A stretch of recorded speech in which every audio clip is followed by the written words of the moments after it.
Здраво на сите! Добре дојдовте во новата епизода на Шорткат, нашите вести за млади. Јас сум Гоше, а ова се настаните што ја одбележаа изминатава недела.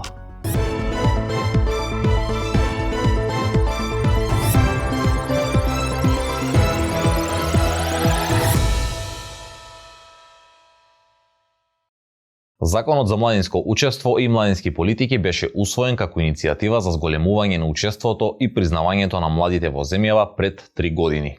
Но, иако општините требаше да ги спроведат дел од своите обврски кон младите во рок од 1 година, повеќето се уште не го имплементирале законот. Националниот младински совет на Македонија откри дека младинските центри и младинските совети се реткост, функционираат со донаторски поддршки без да ја добијат предвидената финансиска поддршка од општините. Иако законскиот рок се уште не е истечен, процесот на имплементација е незадоволителен. Ситуацијата покажува дека младите се уште не се приоритет на државата. Истражувањето на НМСМ покажа дека само еден младински центар функционира како што е предвидено, а 62 општини не го исполниле рокот за формирање на центрите.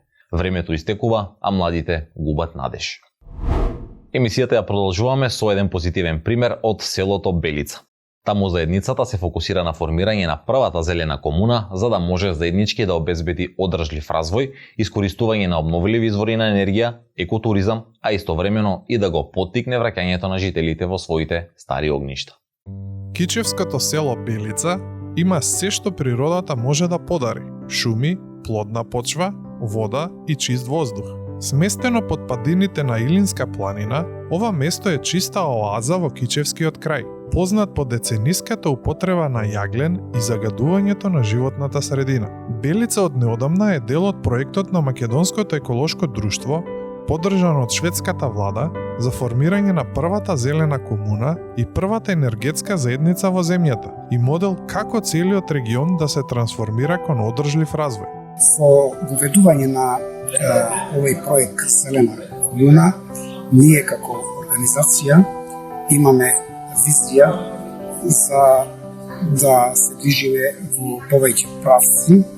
Едни од нив е како некогаш што сме биле енергетски независно село надвор системот, сакаме со преку мала хидроцентрала која сме имале 1950 година што била независна од системот, ние денес сакаме истиот принцип на нашите предци да го донесеме до фаза да бидеме енергетски независни преку обновливи извори на енергија како што се соларната енергија. Искористувањето на сонцето или ветерот за енергија, развојот на алтернативниот туризам, промоција на локалната традиционална кујна, зачувување на шумското богатство и биодиверзитетот, одржливо користење на ресурсите, се само дел од можностите кои ги има ова село и целиот крај. Александар Соколовски е еден од првите млади луѓе кои решил заедно со својата сопруга да се врати в село и тука да го гради животот. Самата местоположба, значи има вода, добра почва, чиста една средина што е малку понастрана од главните загадувачи на воздухов и општо територијава на Република Македонија, така да самиот крај е погоден за многу работи. Изобилие во храна, вода, диви шумски плодови, исто и тоа што го садиме, што го одгледуваме тука е со доста добар квалитет, така да таа перспективата што ја гледа како млад член на село Белица. Иако најголем дел од превозните средства во Македонија се половни, интересот за купување на возила расте.